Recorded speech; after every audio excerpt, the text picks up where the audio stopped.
त्रिभुवन भुवनी पाहता तुझ ऐसी नाही, त्रिभुवन भुवनी पाहता तुझ ऐसी नाही। चारी श्रमले परंतु न बोलवे काही, चारी श्रमले परंतु न बोलवे काही। साही विवाद करिता पडलो प्रवाही, ते तू भक्ता लागी पावसी लवलाही।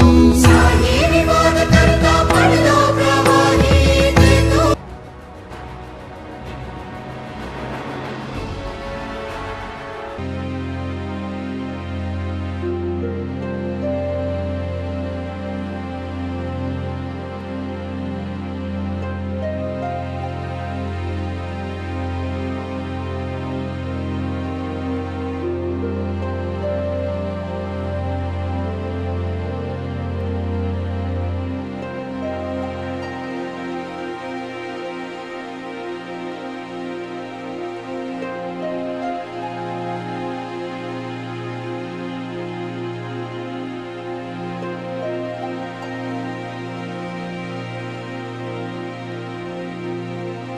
मी अश्विनी तडवळकर।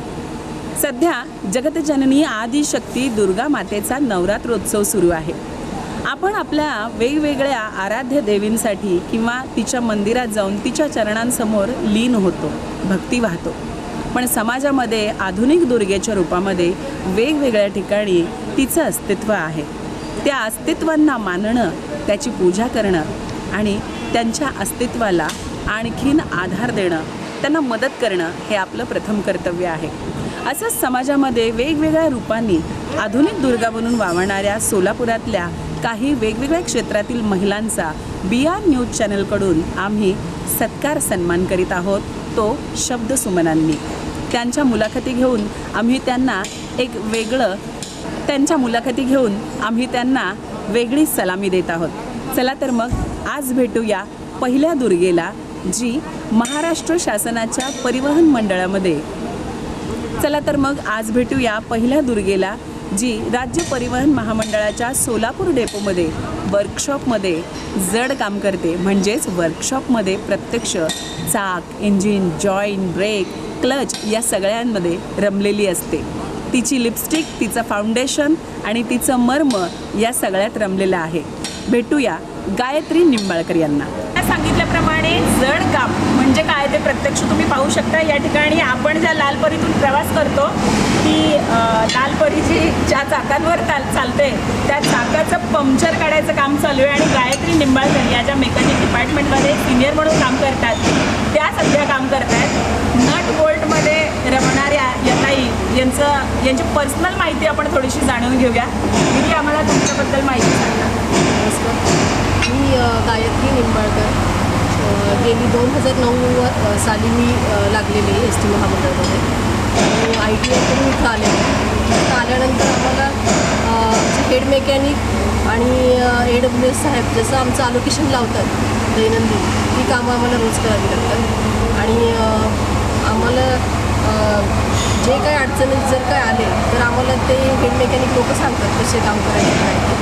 आणि काम हे आम्हाला कुठलं काम कमी आहे, कोणाचं काम आहे, आपल्याला त्रास होतो आहे, हे असं आम्ही डोक्यात न घेता फक्त की आपल्याला ते काम शिकायचं आहे, आपलं सगळं माझ्या मुलांची आहे त्यानुसार आम्ही फक्त प्रत्येक काम करत आलो आहे आतापर्यंत। 2009 लागले।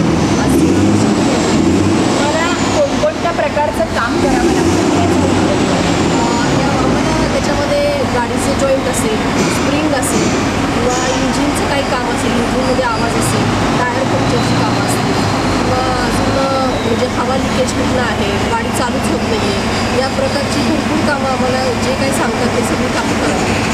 हे काम करताना खूप भारी वाटत असेल ना, कारण हे क्षेत्र तसं पुरुषांचं आहे आणि हे चाक हलवायचं किंवा याचं पंक्चर काढायचं म्हणजे खूप अवघड आहे। तर ते कसं मॅनेज करतात? काम करताना भारी म्हणजे खरं म्हणजे की काम आता आपल्याला पुढं येतं का नाही किंवा हा विचारपेक्षा काय की हे चॅलेंजिंग काम आहे आणि हे काम करून आम्हाला परत गाडी मार्गस्थ करायची असते।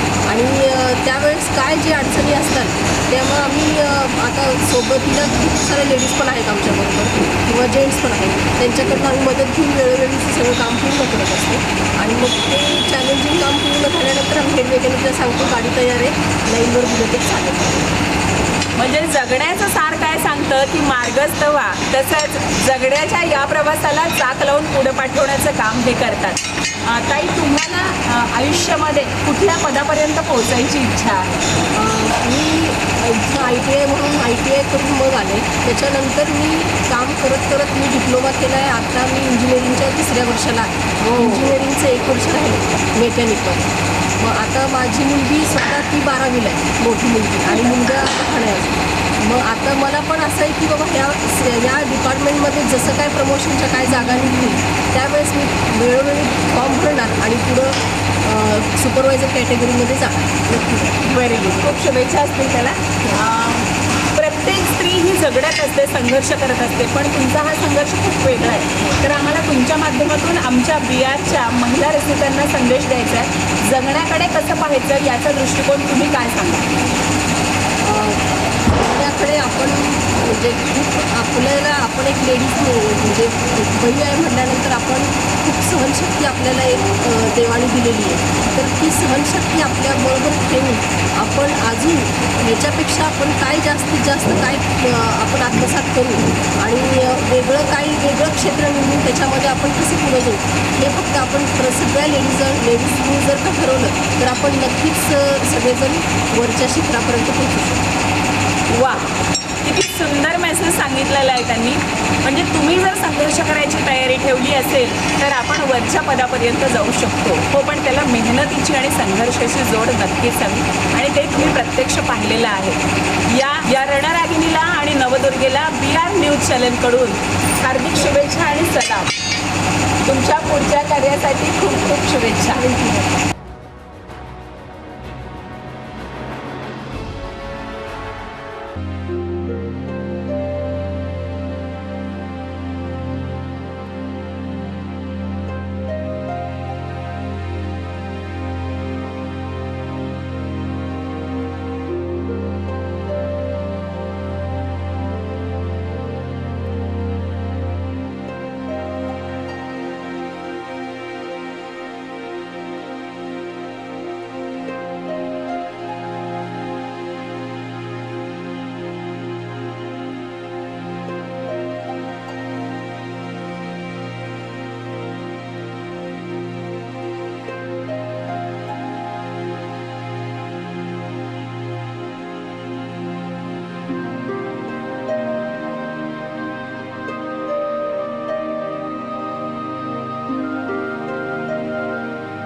तू मानिनी तू तारिणी या उक्तीप्रमाणे प्रत्येक क्षेत्रात अग्रेसर असणाऱ्या महिला वेगवेगळं क्षेत्र पादाक्रांत करत आहेत.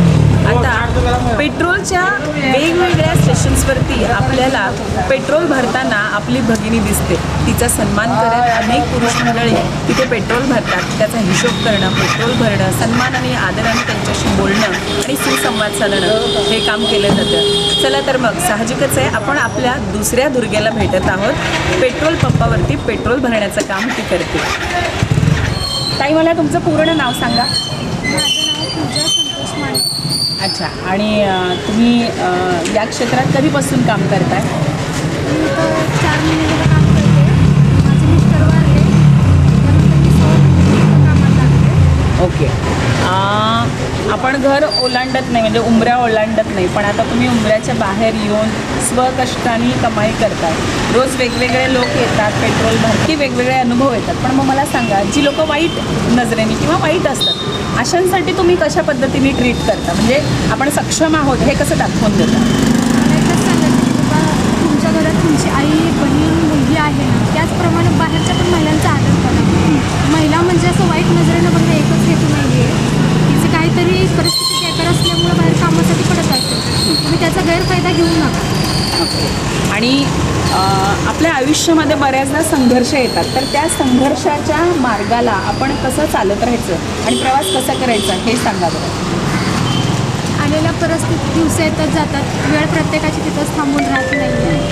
माझ्यावर आलेल्या परिस्थितीनुसार सांगते, आयुष्यात चढ-उतार भरपूर आहे. तर माणसाने ना तिथंच थांबणं हे योग्य नाही आहे. त्या दिवसाला त्या प्रत्येक गोष्टीला टक्कर देऊन पुढे जाणं महत्त्वाचं. पाहिलं किती सुंदर संदेश दिला आहे. उदरभरण करणारी गृहिणी किंवा पेट्रोल भरणारी ही सहचारिणी, या ज्या संकल्पना आहेत ना त्या सृष्टीने निर्मित केलेल्या आहेत. आपण फक्त कर्तव्य करत असतो. अतिशय लहान या वयात वैधव्य आल्यानंतर आपण करायचं काय पुढे यावर प्रश्नचिन्ह निर्माण न करता आपल्याला पुढं जाणं क्रमप्राप्त आहे हे दीदींनी आपल्याला दाखवून दिलेलं आहे. आणि रसिकांनाही तिने तेच सांगितलं आहे की स्त्रीकडे कोणत्याही पाहताना आपली माता, आपली भगिनी पहा, त्या दृष्टिकोनातून तिला पहा आणि सहकार्य करा आणि मार्ग चालत राहा. BR न्यूज चॅनलकडून या वेगळं काम करणाऱ्या नारीला आमचा सलाम.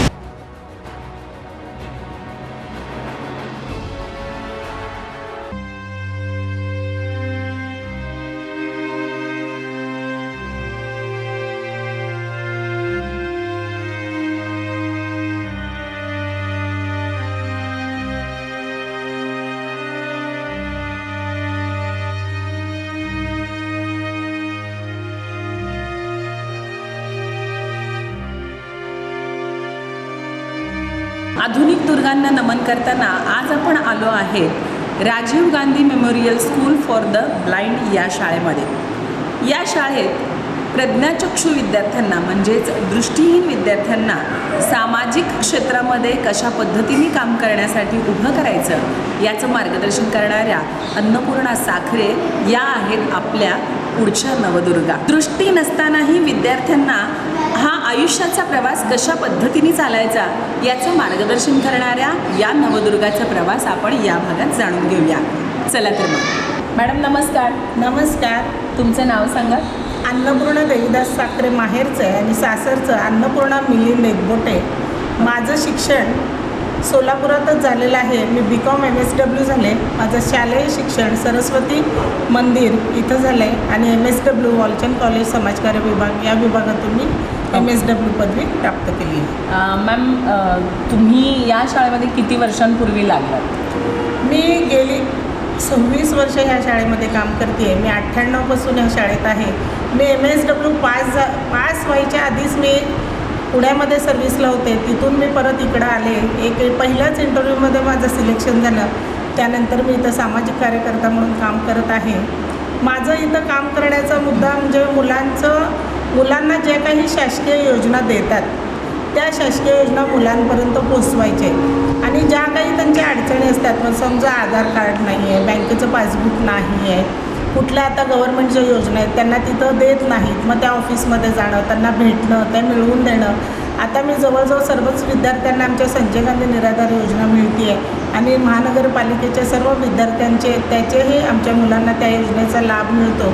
रेल्वे पास आहे, ST पास आहे, UDID कार्डला येणाऱ्या अडचणी आहेत, मग त्या ऑफिसमध्ये जातो आम्ही, संबंधित सिव्हिल हॉस्पिटलला जातो, मग तिथून ह्या सगळ्या योजना मुलांपर्यंत पोचवते. आणि तसंच ही जी मुलं येतात ही सर्वे करून आम्ही आणतो. मग सर्वेसाठी आम्ही जिथं जाईल तिथं मुलं दिसले की त्यांचं नाव पत्ता ठेवतो. मग ती लहान असेल तर 5 वर्षाची होईपर्यंत वाट बघत असतो त्यांची. आणि परत सिव्हिल हॉस्पिटलमधून यादी मिळते आम्हाला, जिल्हा परिषदकडून मिळते.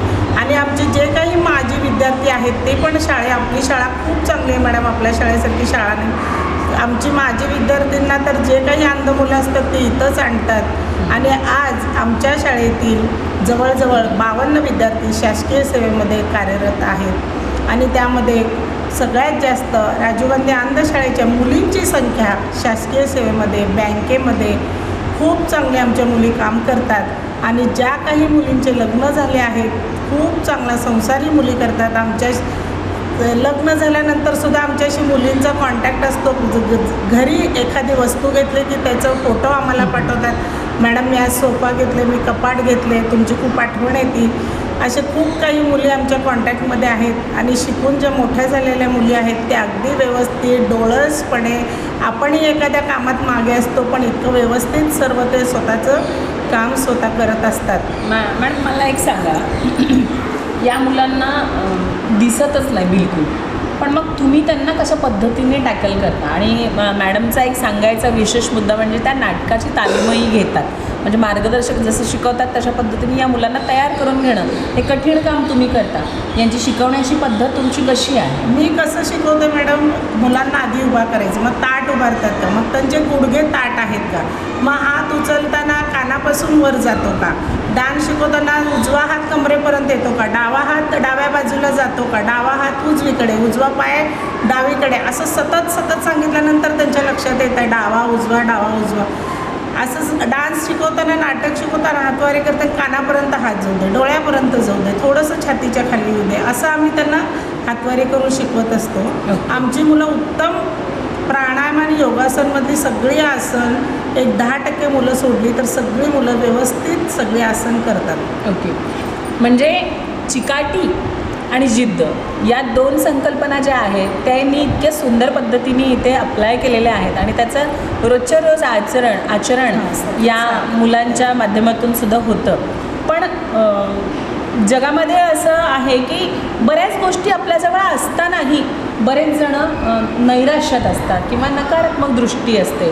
तर अशा लोकांना जीवन कसं जगावं हा संदेश तुम्ही कसा द्याल? एक लक्षात ठेवा, ज्या वेळेस मी या क्षेत्रात आले, ह्या मुलांना बघितल्यावर असं वाटतं आपल्याकडं खूप काही आहे तरी आपण रडत बसतो. पण जेव्हा तुम्ही ह्या शाळेतील किंवा ह्या मुलांशी तुम्ही बोलाल, त्यांच्या भावना तुम्ही ऐकून घ्याल, तेव्हा तुम्हाला वाटेल की सगळ्यात सुखी मी आहे.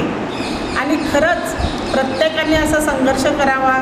आम्ही म्हणत नाही की अंध मुलांकडेच यावेत, असे समाजात खूप वेगवेगळे घटक आहेत. व्यवसायांची मुलं आहेत, वृद्धाश्रम आहेत, निराधार मुलं आहेत. त्या सगळ्या मुलांच्या जेव्हा तुम्ही भावना ऐकता तेव्हा तुम्हाला वाटेल की आपण सुखी आहोत. पण या मुलांना सुखी करण्यासाठी खरंच समाजाची गरज आहे आणि त्यांच्यापर्यंत समाजातले सगळे घटक पोचले पाहिजेत आणि त्यांना सहानुभूतीची गरज अजिबात तुम्ही दाखवू नका. त्यांच्यामधला आत्मविश्वास तुम्ही वाढवला पाहिजे आणि तुम्ही समाजाचा मुख्य घटक आहेत हे आज समाजाला मला सांगायचं आहे.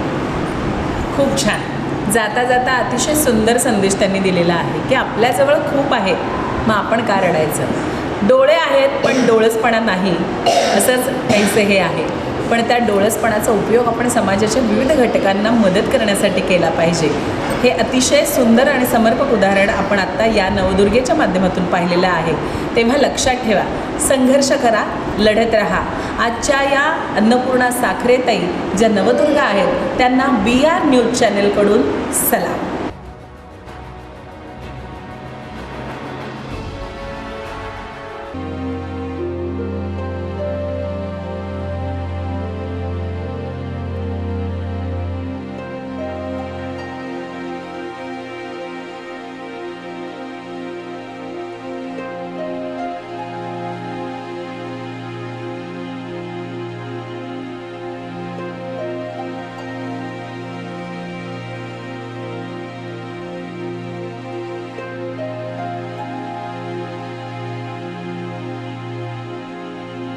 ज्यांना बोलता येतं त्यांच्या भावना समजतात, पण ज्यांना बोलताच येत नाही अशांना कोण समजून घेणार. पण हो, अशांनाही समजून घेणारी काही निराळी मंडळी समाजात आहेत. त्यातलीच एक आपली आजची नवदुर्गा आहे, त्या म्हणजे तेजश्री श्रीरेखम मॅडम. या स्वतः व्यवसायाने स्पीच थेरपिस्ट आहेत आणि त्या ममता मूकबधीर शाळेमध्ये स्पीच थेरपिस्ट म्हणून स्वतः काम करतात. आपण जाणून घेऊया या नवदुर्गाचा हा आगळा वेगळा प्रवास. मॅडम नमस्कार. नमस्कार मॅडम. प्रथम आम्हाला तुमची ओळख करून द्या. तर माझं नाव आहे तेजश्री भूपतराव श्रीरेखम. माझं शिक्षण झालं आहे BA सायकोलॉजी आणि DHLS diploma in hearing language and speech आणि मी हे हैदराबाद येथे माझं शिक्षण पूर्ण केले आहे. त्यानंतर 2008मध्ये मी ममता मूकबधीर विद्यालयामध्ये इथं कार्यरत म्हणजे सुरुवात केली. जवळपास आता या ऑक्टोबरला 18 वर्ष होतात मी या शाळेमध्ये काम करते ॲज अ थेरपिस्ट म्हणून. अच्छा, नेमकं या क्षेत्राकडे वळावं असं का वाटलं? माझे वडील हे अंध मुलांना शिकवतात, म्हणजे ते अंध मुलांचे शिक्षक होते. तर ते लहानपणीपासून मला सांगत होते की मी अंध विद्यार्थ्यांना शिकवतो आणि तू मूकबधीर विद्यार्थ्यांना शिकवावं, असं त्यांचं लहानपणापासून मला सारखं सांगणं झालं. आणि मला पण लहानपणापासून त्या मुलांमध्ये मी वावरल्यामुळं की त्यांच्यामध्ये काहीतरी आपण बदल घडून आणावा, त्यांच्या प्रगतीमध्ये आपण आपला एक हात असावा असं मला वाटतं. त्यामुळं मी इथे वळले या क्षेत्राकडे. पण मग हा प्रवास करताना खूप स्ट्रगल करावा लागला असेल आणि तुमच्या कामाची पद्धत तुम्ही स्वतः डेव्हलप केलेली आहे हे मला माहिती आहे. तुम्ही अनेक विद्यार्थ्यांना पुस्तक लिहिण्यापर्यंतचा प्रवास घडवून दिलेला आहे, म्हणजे अर्थातच पालकांची पण त्याच्यासाठी मदत आहे. पण तुम्ही काय एक्सपेरिमेंट करता किंवा ह्या विद्यार्थ्यांना नेमकं शिकवायचं कसं? तर सर्वात प्रथम स्ट्रगल म्हणजे कसं, पहिला पालक एक्सेप्ट करत नाही की माझं बाळ कर्णबधिर आहे किंवा दिव्यांग आहे हे. तर पहिला पालकांना खूप काउन्सिलिंग करावं लागतं की पहिला एक्सेप्ट करा की आपलं बाळ दिव्यांग आहे अशा पद्धतीने. त्यानंतर मग आपला खरा प्रवास सुरू होतो. लहान बाळाला बोल बोल म्हणलं की तो बोलत नाही. वेगवेगळ्या प्रॉप्सचं किंवा सगळ्या ॲक्टिव्हिटी वगैरे सगळं त्यांना शिकवत खेळीमेळीच्या वातावरणामध्ये त्यांना बोलायला शिकवावं लागतं. आणि त्या बाळांना बोलायला शिकवता त्यांना अभ्यास पण करायचा असतो. त्यामुळं त्यांना दोन्हीही गोष्टी कशा बॅलन्स करता येतील अशा पद्धतीने शिकवावं लागतं. अच्छा, पण मग याच्यासाठी तुम्ही या अशा वेगवेगळ्या वस्तू तयार केलेल्या आहेत ज्या तुम्ही दाखवू शकता आमच्या प्रेक्षकांना.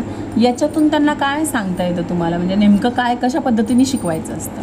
आता हे जे आता पहिल्यांदा तर एज्युकेशनल टॉईज मिळत नव्हते, आता एज्युकेशनल टॉईज हे मिळत आहेत. तर आता हे आपण अवयव शिकवणार. आता हे आपण सगळं असं काढून ठेवतो पहिल्यांदा आणि नंतर सांगतो की हे काय आहे बेटा. मग तो म्हणतो की नाक आहे. मग ते कुठं लावायचं, म्हणजे तो आकार पण ओळखता येतो त्याला. आणि हे नाक आहे, मग तुझं नाक कुठे आहे, हे आहे. माझं नाक कुठे आहे, किती नाक आहे तुला, एक नाक आहे. मग ह्याच्या पद्धतीने तो अंक शिकेल, शब्द शिकेल. मग नाकाने आपण काय करतो, मी नाकाने वास घेतो. मग वास कसा असतो, सुगंध असतो आणि दुर्गंध असतो. अशा वेगवेगळ्या पद्धतीने आपण त्याची म्हणजे भाषा वाईज आपण काम करतो. भाषा विकासाला आपण त्याला कसं करायचं हे त्याच्यावरून शिकवतो. खरं तर कठीण असेल ना हे काम, की मुळात बोलताच येत नाही. म्हणजे अंध मुलांना आपण पाहिलं मगाशीच नवदुर्गाशी बोलताना की या मुलांना बोलता येतं, म्हणजे त्यांना ऐकता येतं आणि बोलता येतं. पण इथे ऐकणं आणि बोलणं हे दोन्ही पण होत नाही. तर कसं काम करावं लागतं आपल्याला? तर सुरुवातीला जेव्हा आपल्याला कळतं की बाळाला ऐकू येत नाही, तर एक चांगल्या पद्धतीचं हिअरिंग एड म्हणजे कानाचं मशीन त्या बाळाला बसवावं लागतं. पहिला आपल्याला डायरेक्ट बोलायला शिकवता येत नाही. पहिला ऐकायचं कसं श्रवणेंद्रियाने. जसं चष्मा घातल्यानंतर आपल्याला लगेच दिसायला लागतं, तसं मशीनचं नसतं. मशीन लावल्यानंतर कसं ऐकायचं ते ट्रेनिंग द्यावं लागतं. त्याला ऑडिटरी ट्रेनिंग असं म्हणतात. त्यानंतर हळूहळू स्वर, व्यंजन, शब्द असं पूर्ण एक 3-4 वर्षाचं पूर्ण प्रोसेस असतं. त्याच्यानंतर मुलं एकेका शब्दामध्ये आणि छोट्या छोट्या वाक्यामध्ये बोलू लागतात. या मुलांना तुम्ही काय संदेश देता? की संदेश असा देतो की जसं नॉर्मल मुलं आहेत तसंच तुम्ही सेम नॉर्मल मुलांसारखंच आहात. तुम्ही काय असं विशेष काय नाही. आणि त्यांना बाकीच्यांना सांगते की 2 प्रकारचे कर्णबधिर असतात. एक बोलणारे कर्णबधिर आणि एक साईन लँग्वेज करणारे म्हणजे सांकेतिक भाषा करणारे. पालकांचं सारखं असतं की माझं बाळ बोलायलाच पाहिजे, हा अट्टाहास धरून बसतात पालक. तर तसा अट्टाहास धरू नये. ज्या बाळांना आपण प्रयत्न करतोय बोलावं, जर समजा बोलायला येत नसेल तर सांकेतिक भाषा ही एक्सेप्ट करायला काही हरकत नाही, असं माझं फक्त पालकांना विनंती आहे. ओके, म्हणजे संघर्ष करत राहा, रडत राहू नका. इतरांप्रमाणेच तुम्ही तुमचं आयुष्य छान जगा हा संदेश अतिशय सुंदर पद्धतीने विद्यार्थ्यांना आणि आपल्यालाही त्या देण्याचा प्रयत्न करतात. खरं तर अशा मुलांसाठी काम करणारी मंडळी ही खूप दुर्मिळ होत चालली आहेत. पण हा प्रवास करताना त्यांना पालकांची साथ तितकीच महत्त्वाची लाभते. खरं तर हे काम करणं खूप कठीण, पण हा मार्ग सोपा करून हा प्रवास सोपा करण्यासाठी या नवदुर्गाला BR न्यूज चॅनलकडून सलाम.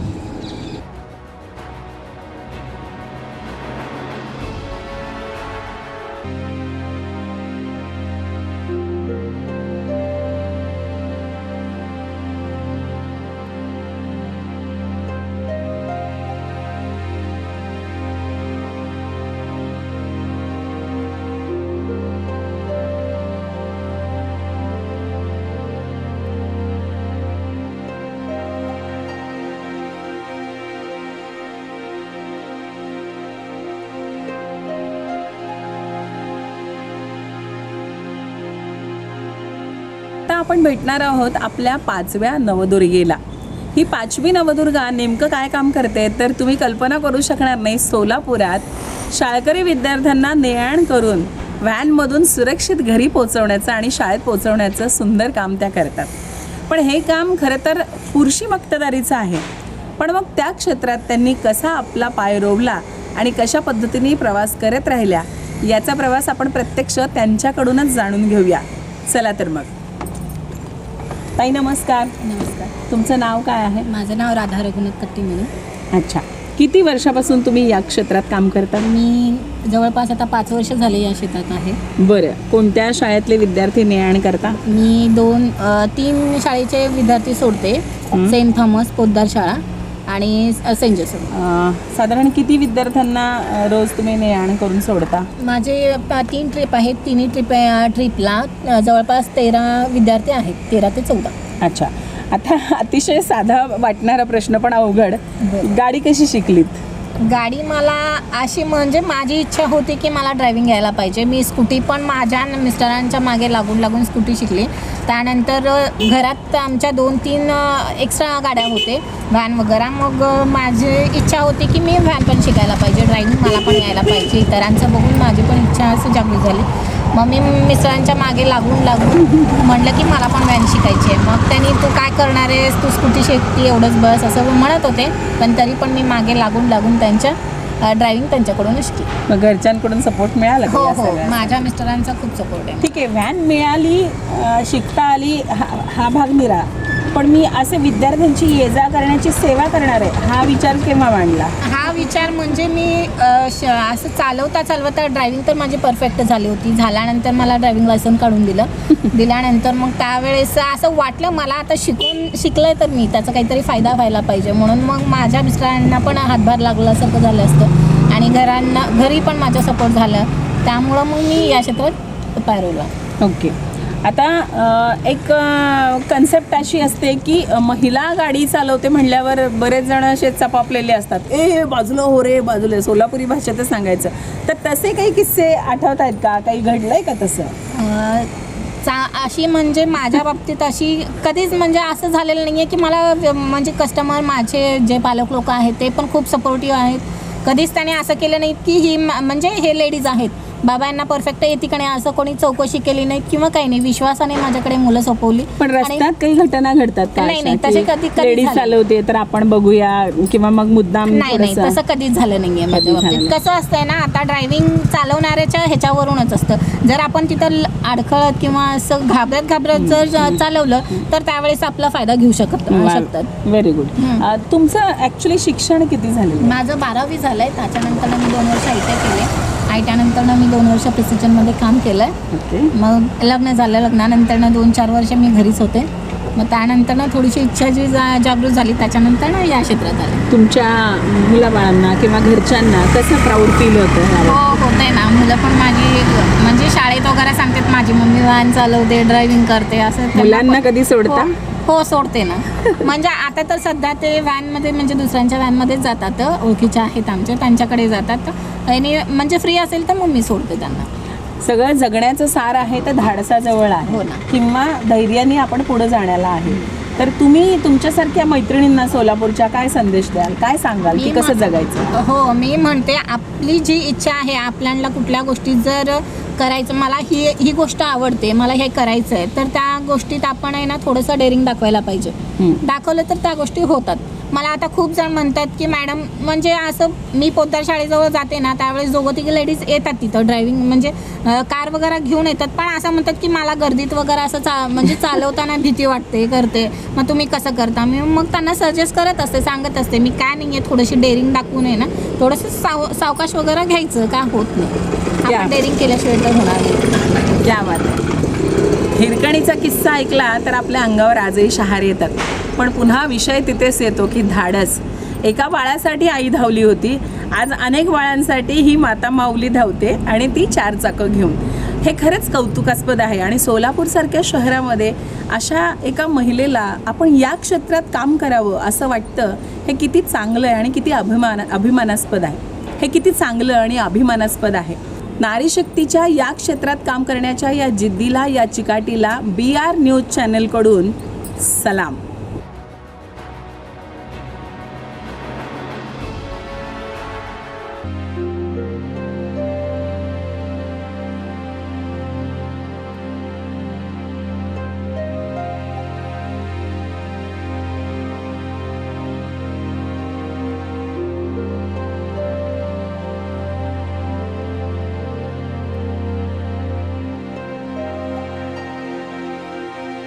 आधुनिक दुर्गांना नमन करणाऱ्या या भागात आपण येऊन पोहोचलोय 6व्या नवदुर्गापर्यंत. पण ही आमची नवदुर्गा आगळं वेगळं काम करते बरं का. म्हणजे रोज माणसांमध्ये फिरणारी, पुरुषाच्या खांद्याला खांदा लावून काम करणारी 3 चाकांची मालकीण. 3 चाकांची मालकीण म्हणल्यावर प्रश्न पडला असेल म्हणजे कोणती गाडी, तर ही पाहताय ना, ही रिक्षा. या रिक्षाचं सारथ्य करतात, या रिक्षाचं सारथ्य करतात आमच्या या नवदुर्गाताई. चला तर मग आपण त्यांचाही प्रवास कसा आहे ते त्यांच्याकडूनच जाणून घेऊया. ताई नमस्कार. नमस्कार, तुमचं नाव सांगा. मी शोभा घंटे, सोलापुरातली पहिली महिला रिक्षा चालक. आणि तुमचं शिक्षण किती झालं? माझं शिक्षण 12वीपर्यंत झालेलं आहे. मी वुलनचे पण कोर्स केलेत, पेपर बॅगचंही केलं आहे, MSCIT पण केलं आहे. प्लस त्यातलं पण समाधान वाटलं नाही, काहीतरी वेगळे करण्याची इच्छा होती म्हणून मी रिक्षाचं हँडल हाती घेतलं. ओके. पण मग रिक्षाचं कसं काय निवडली, म्हणजे काय विशिष्ट कारण? कारण म्हणजे मला वेगळं काहीतरी करायचं होतं. रिक्षा कसं फक्त पुरुषांची मक्तेदारी आहे, मला त्यात काहीतरी वेगळं करायचं होतं आणि त्यातनं मला हे रिक्षाचं ट्रेनिंग 8 दिवसाचं मार्कंडे सोशल फाउंडेशन यांच्याकडनं आनंद बिरू आणि रामेश्वरी बिरू या दोघांच्या माध्यमातून मिळालं. आणि मला तिथं रिक्षा गुरु म्हणून श्री अंबादास ताटीकोंडा सर भेटले. त्यांच्या मार्गदर्शनाखाली मी तयार झाले आणि माझी स्वतःची रिक्षा घेऊन मी माझा व्यवसाय करते. आणि सोलापूरकरांची सेवा करताना मला खरंच खूप अभिमान वाटतो आणि खूप समाधान वाटतं मॅडम. पण हे क्षेत्र असं आहे की बाबा रिक्षातून बाई एकटी प्रवास करते तेव्हाही धाकधूक असते घरच्यांना की ती कधी घरी परत येईल. म्हणजे 4 फोन होतात, आता मोबाईल असल्यामुळे तो होतो. पण जेव्हा तुम्ही या क्षेत्रात आलात तेव्हा तर खूपच अगदी वेगळं क्षेत्र होतं. तर त्यावेळी तुम्ही या सगळ्या शक्यतांवर किंवा संकटांवर कशा मात केला, कसं हा प्रवास केला? तसं भिण्यासारखं काहीच नाही मॅडम. आज महिला खूप भरारी घेतलेल्या आहेत आणि त्यात हे क्षेत्र म्हणजे तसं काय मोठं नाही आहे. मग ड्रायव्हिंग तर सगळेच जण करतात, काही महिला तर कारही करतात, काही महिला 2 व्हीलर पण करतात. तर मला रिक्षाचं आकर्षण असल्यामुळं मी ह्यात सहभागी झाले. बरं. कामाचं स्वरूप कसं आहे तुमच्या, म्हणजे काम कशा पद्धतीने करता, की सकाळी किती वाजता घराच्या बाहेर पडता, संध्याकाळी किती वाजता पोचता, मुलांना कसा वेळ देता? मी सकाळी 8:30 ते 9च्या दरम्यान बाहेर पडते मॅडम. माझ्या आधी सगळा स्वयंपाक वगैरे घरचं सगळं करून निघता? घरातलं सगळं आवरून मी 8:30-9च्या दरम्यान बाहेर पडते आणि संध्याकाळी 6 ते 7च्या दरम्यान बंद करते. ओके. म्हणजे 7च्या आधी घरात. ओके. आणि मग मुलांना कसा वेळ देता, त्यांना वेळ देता का? त्यानंतर अगोदर घरात आवरून झाल्यावरती मुलाला शाळेत सोडते त्याच्या टायमात. मग तिथनं त्याची शाळा सुटल्यावर घेऊन जाऊन मग घरचं आपलं करत बसायचं, त्याचा अभ्यास लक्ष म्हणजे वेळ मिळाला तर थोडं लक्ष देते मॅडम. पतिराज आणि मुलांचा सपोर्ट कसा आहे? माझ्या मिस्टरांचा खूप सपोर्ट होता मॅडम. एखाद्या वेळेस ते भाजी करतील मी यायच्या दिवशी झाला तर, आणि ते भांडे घासून ठेवत होते मॅडम. पण मी खूप दुर्दैवी म्हणेन की माझ्या 2 वर्षांपूर्वीच माझ्या मिस्टरांचं निधन झालं. त्यामुळं मी थोडं खचले होते मॅडम, पण आता परत मी उभी राहिली. ओके. पहा, जगण्याचं अजून मूर्तिमंत उदाहरण काय असायला हवं. पतिराज ज्यांनी प्रेरणा दिली ते अर्ध्यातून गेले, पण तरीही ताई थांबल्या नाहीत. खूप चांगल्या उमेदीने त्या काम करतात. ताई, मला ह्याच गोष्टीवरती अजून एक प्रश्न असा विचारायचा आहे की ज्या महिला म्हणतात की माझ्याकडे काही नाही आहे, माझ्याकडे काम करण्यासारखं काही नाही आहे, अशा लोकांना तुम्ही काय सांगाल? रडत बसा असं सांगायचं आहे का आपल्याला, का लढत बसा? नक्कीच रडत बसा म्हणणार नाही मॅडम मी. लढण्यासाठी पूर्ण आपलं रणांगण पडलेलं आहे. त्यातलं कुठलाही क्षेत्र आपण निवडून ते गाजवू शकतो, कारण महिला कुठल्याच बाबतीत आता कमी नाही आहेत. त्यामुळं तुम्ही नक्कीच बाहेर पडावं आणि आपल्याला ज्यात इंटरेस्ट आहे त्या क्षेत्रात नक्कीच नाव कमवावं. ओके. वा. म्हणजे श्रीकृष्णाला म्हणजे श्रीकृष्णाने जे कार्य नको परत अजून कोणतं वादंग घालत बसायचं हे वाक्य. म्हणजे सारथ्य स्त्री कोणकोणत्या क्षेत्रात करू शकते पहा. कणा मोडला तरीसुद्धा उभं राहून आपली ताकद दाखवण्याची शक्ती ही केवळ आणि केवळ महिलेमध्येच असते आणि ती सामान्यातली सामान्य महिलासुद्धा हे सिद्ध करू शकते. याचं मूर्तिमंत उदाहरण आपल्या या 6व्या नवदुर्गा आहेत. या आपल्या 6व्या नवदुर्गा आहेत. आमच्या या धडाडीच्या आणि वेगळं क्षेत्र आजमावणाऱ्या नवदुर्गाला BR न्यूज चॅनलकडून सलाम.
आपण नवदुर्गाला सलाम करत असताना वैविध्यपूर्ण अशा क्षेत्रातील महिलांशी संवाद साधतोय. त्यांचा प्रवास कसा आहे, त्या कसं संघर्ष करत इथपर्यंत आल्यात, हे सगळं आपण जाणून घेतोय. पण आज आलोय आपण एका वेगळ्या क्षेत्राकडे. म्हणजेच आपण रेल्वे उशिरा झाल्यानंतर खूप तणतण करतो आणि राग काढतो, ऑनलाईन कंप्लेंट्स करतो. पण ती कंप्लेंट कोण सॉल्व करतं हे आपल्याला नक्कीच माहिती नसतं. तो चेहरा पुरुषाचा की स्त्रीचा हेही आपल्याला माहिती नसतं. पण आपण तेच जाणून घेण्यासाठी या ठिकाणी आलोय आपल्या 7व्या दुर्गेला. या नवदुर्गाचा हा प्रवास कसा आहे, त्यांचं कामाचं स्वरूप कसं आहे, चला तर मग आपण त्यांच्या शब्दातून जाणून घेऊया. मॅडम नमस्कार. नमस्कार. आम्हाला तुमचं नाव सांगा. माझं नाव स्नेहलता राधेश्याम काकडे. ओके. गेले किती वर्षापासून तुम्ही काम करता? मी 5 वर्ष झाले काम करते. ओके. जेव्हा रेल्वेकडून म्हणजे प्रवासाला तिकीट दिलं जातं आणि तिकीट दिल्यानंतर पुन्हा एखाद्या वेळेस कुठल्या तरी तांत्रिक कारणामुळे उशीर होतो, तेव्हा प्रवासी कंटाळून जाऊन तक्रारी करतो, रेल मदतला मदत मागतो. त्यावेळेस तुमच्या सेक्शनमधून कुठली मदत केली जाते त्यांना? हो, आमच्या सेक्शनमध्ये म्हणजे ट्रेन लेट का चालते त्यावरून पॅसेंजरचे आम्हाला फोन येतात. मग त्यावरून आम्ही अधिकाऱ्यांना वगैरे विचारतो की ट्रेन का लेट चाललेली आहे. मग याची आम्हाला माहिती मिळताच आम्ही त्यांना संपर्क साधून त्यांचं उत्तर देतो त्यांना किंवा त्यांचं निवारण करतो. ओके. ही उत्तरं देत असताना बऱ्याचदा असं होत असेल की बाबा आम्ही इतका पैसा खर्च केला, आम्हाला इतका वेळ झाला, कसं काय, तर त्या सिच्युएशनला कसं टॅकल करता तुम्ही? हो, तसं तर होतं मॅडम, प्रत्येक वेळी होतं, जास्तीत जास्त वेळ होतं. कारण त्यांनी जास्तीत जास्त पैसे घातलेले असतात आणि ट्रेन इथून लेट निघते किंवा येताना लेट येते. मग त्यांच्या प्रश्नांना आम्हाला उत्तर द्यावं लागतं. बरं. बहुधा प्रश्न कोणत्या काळामध्ये येत असतात? उत्सवांच्या काळामध्ये वगैरे येत असतात का? उत्सवांच्या कारण प्रवासाचं प्रमाण त्यावेळेस अधिक असतं. हो. त्यावेळेस एक्स्ट्रा गाड्या असतात ना, त्यावेळेस जास्तीत जास्त पॅसेंजरचे आम्हाला कॉल्स येतात. यावेळी तुम्हालाही उत्सवाचा काळ असतो, पण हे सगळं कर्तव्य करत असताना ते सगळं बाजूला ठेवून तुम्हाला करावं लागतं. ते एक स्त्री म्हणून हे चॅलेंजिंग वाटतं का काम? हो, फार चॅलेंजिंग वाटतं ते. कारण घरातलं म्हणजे आपला स्वतःचा उत्सव बाजूला ठेवून पहिला काय म्हणता तुम्ही सामान्य नागरिकांच्या मदतीसाठी आम्हाला इथं उभं राहावं लागतं. अच्छा, तुमच्या कामाचं नेमकं स्वरूप काय आहे तेही आम्हाला सांगा. हो, आणि आम्ही इथं काम करतोय, इथं रेल मदत बघतोय. 139चे आम्हाला कॉल येतात. त्या व्यतिरिक्त सुद्धा आम्हाला की पंक्च्युअलिटीमध्ये गाड्या कशा चालल्यात हे गाड्यांची माहिती आम्ही भरतोय आणि ते आम्ही जी माहिती भरतोय ती माहिती हेडक्वार्टरला जाते. हे आणखीन काय म्हणतात जे तक्रारी आल्यानंतर त्या सेटल करण्याचा सुद्धा रिपोर्ट तुम्हाला द्यावा लागतो? हो, रिपोर्ट द्यावा लागतो. तो कशा पद्धतीने हेडक्वार्टरला द्यावा लागतो. अच्छा, त्याचं काही वेगळं सॉफ्टवेअर वगैरे आहे? हो, त्याचं पण आहे. अच्छा, म्हणजे आधी तक्रारी येते, हो, तक्रारी फोनही येतात, ऑनलाईन सुद्धा तक्रारी येतात, मग त्याही सेटल करायच्या आणि याही सेटल करायच्या, असं काम सेटल केल्यानंतर ना आम्ही त्याचं निवारण कसं केलंय, निरसन केलं, हो कसं केलंय आणि ते आम्हाला त्याचं उत्तर आम्हाला हेडक्वार्टरला द्यावं लागतं. वा. आनंद वाटतो का हे काम करण्यासाठी? हो. कशामुळे आनंद वाटतो, म्हणजे काय नेमकं आपण, आपली भावना काय असते तेव्हा? की म्हणजे आपण सुद्धा कंट्रोल ऑफिस म्हणजे एका काय म्हणता तुम्ही 4 भिंतीत असल्यासारखं आहे, पण आपण बाहेरच्या व्यक्तींना सुद्धा मदत करू शकतो बसून. काय म्हणता तुम्ही? म्हणजे थोडक्यात सांगायचं काय, कंट्रोल या शब्दाचा पुरेपूर अर्थ इथे समजत असावा. आणि येणाऱ्या ज्या पिढी आहेत, नवीन क्षेत्रामध्ये काम करू इच्छितात किंवा असं काहीतरी वेगळं करू पाहतात, त्यांना तुम्ही काय सांगाल? जीवन कसं जगावं किंवा जीवनाकडे आशादायी कसं पाहावं? जीवनाकडे पॉझिटिव्हली बघितलं पाहिजे. आणि काय म्हणता तुम्ही, संकट तर येतच राहतात, संकटांना तोंड देत देत देत पुढे जाणं हाच जीवनाचा काय म्हणतात ते मेन अर्थ आहे आणि उद्देश तोच ठेवायचा. किती पण संकट येऊ दे, संकटांना तोंड देणे आणि पुढे जात राहणे. वा. या नवदुर्गाला भेटून नक्कीच आपल्याला आनंद झालेला आहे. खऱ्या अर्थाने महिलाच कंट्रोल आपल्याजवळ ठेवतात आणि या कंट्रोल रूममध्ये बसून रेल्वे किती लवकर येणार आहे, किती उशिरा जाणार आहे किंवा ती लवकर का आली नाही ती लवकर किती वाजता येणार आहे, या सगळ्याची बित्तम बातमी देण्याचं काम काकडेताई करतात. खरोखरच खूप कठीण काम असतं, कारण तंत्र आणि आपल्याजवळ असलेले कौशल्य या दोन्हीचा वापर करून त्यांना हे काम करायचं असतं. पण स्त्री हे अतिशय नैपुण्याने करते, यात निश्चितच कोणता वाद नाही. दुर्गा शक्तीच्या या अनोख्या कामाला, या नारीला, या नारी शक्तीला आमचा VR न्यूज चॅनलचा सलाम.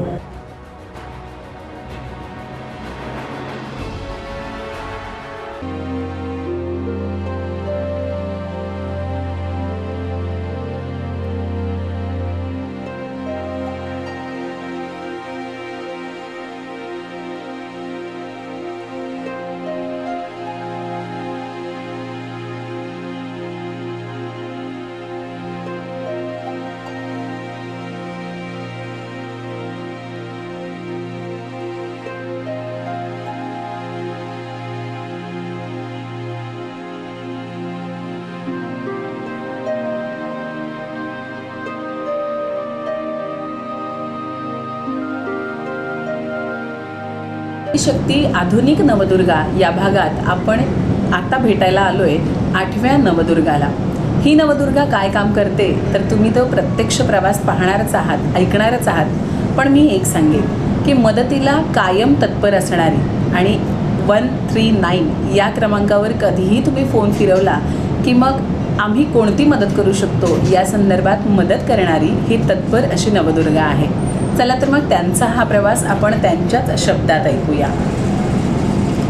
मॅडम नमस्कार. नमस्कार मॅडम. तुमचं नाव काय आहे आणि तुमचं शिक्षण काय झालं आम्हाला कृपया सांगा. माझं नाव ऋतुजा अरुण सोनवणे आहे आणि मी BCom झालेली आहे. अच्छा, मग रेल्वेच्या परीक्षा तुम्ही दिल्या का, मग कशा पद्धतीने तुम्ही रेल्वेच्या सर्व्हिसमध्ये भरती झाला? हां, माझी जी नियुक्ती आहे अनुकंपाखाली झालेली आहे. त्या वडील होते, वडील एक्सपायर झाल्यानंतर माझी अपॉइंटमेंट अनुकंपाखाली झालेली आहे. ओके मॅम, तुम्ही रेल्वेच्या सोलापूर डिव्हिजनच्या 139 या सेक्शनचा संपूर्ण भार सांभाळता. तर हे काम तसं फार कौशल्याचं आहे, म्हणजे जिकिरीचं आहे, अतिशय जबाबदारीचं आहे. कारण लोक पैसे घालून रेल्वेचं तिकीट काढतात, त्यांच्या वेगवेगळ्या सेवांची मागणी असते. तर असे फोन आल्यानंतर किंवा असे मेल्स किंवा ऑनलाईन तक्रारी आल्यावर तुमची पहिली प्रतिक्रिया काय असते? मला सगळ्यांना सांगायला एकदम आनंद वाटतो. 11 जून 2018 साली रेल मदत ॲप म्हणून एक रेल्वेने ॲप लॉन्च केलेला आहे. तो सगळ्यांसाठी फ्रीमध्ये आहे. त्याच्यासाठी काही पैसा कुणालाही पे करावा लागत नाही. त्यासाठी 139 एक ॲप आहे, त्याच्यावरूनही तुम्ही मदत मागू शकता. आणि रेल मदत ॲप म्हणून आहे, त्याच्यावरही तुम्ही तत्काळ म्हणून मदत म्हणून मागू शकता. ओके, पण मग याच्यामध्ये तुम्हाला वेगवेगळ्या मागण्या येतात. म्हणजे कोणी म्हणतं स्वच्छता नाही आहे, कोणी म्हणतं की इथे गर्दीच खूप आहे, कोणी म्हणतं सुरक्षितता वाटत नाही. तर त्याचे सेक्शन्स कशा पद्धतीने तुम्ही टॅकल करता? मला सांगायला आनंद वाटतो की रेल मदत हा ॲप जो आहे हा इमिजिएटली इफेक्ट पॅसेंजरचं जे काही कंप्लेंट येत आहेत आमच्यापर्यंत, सगळ्यात जास्त आनंद आहे की सगळ्यात मोठा आम्ही इम्प्रूव्हमेंट आजपर्यंत केलेला आहे एक्सपिरियन्स आमचा की मेडिकल हेल्प आणि दुसरं महिलांसाठी सिक्युरिटी.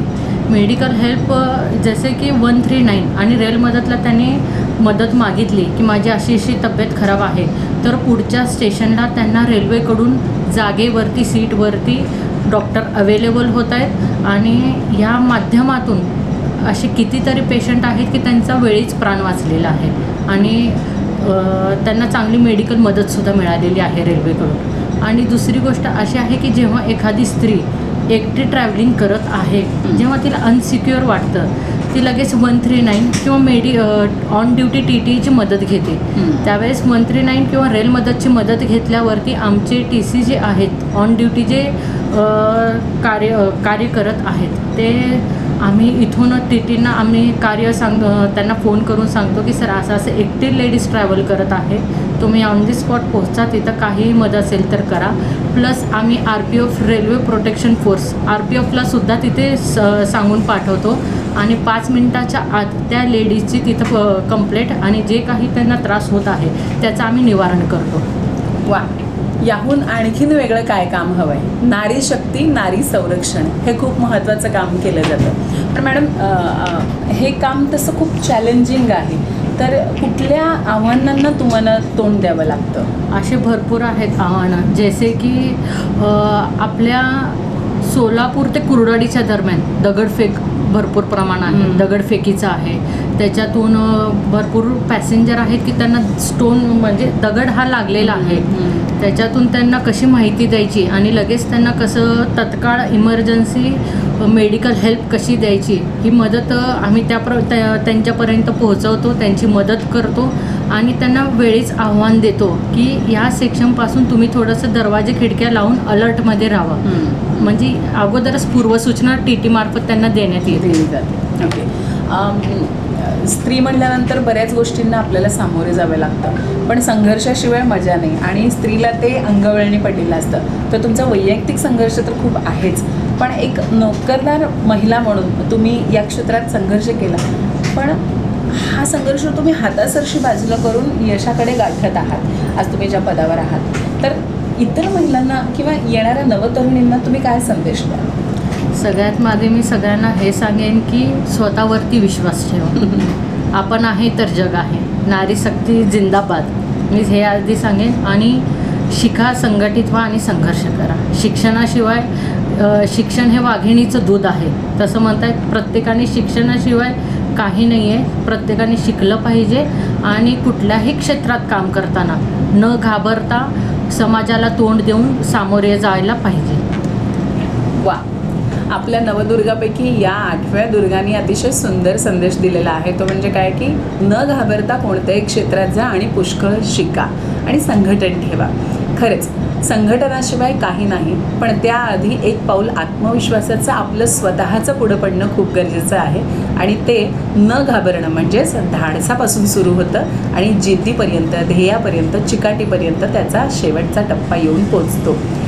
नवदुर्गा म्हणून या वेगळ्या क्षेत्रात काम करणाऱ्या रेल मदतच्या अगदी उजवा हात आपण सोलापूर जिल्ह्याचं म्हणूया अशा क्षेत्रात काम करणाऱ्या ऋतुजा मॅडमना BR न्यूज चॅनलकडून नारी दुर्गा नवदुर्गा म्हणून हा सलाम.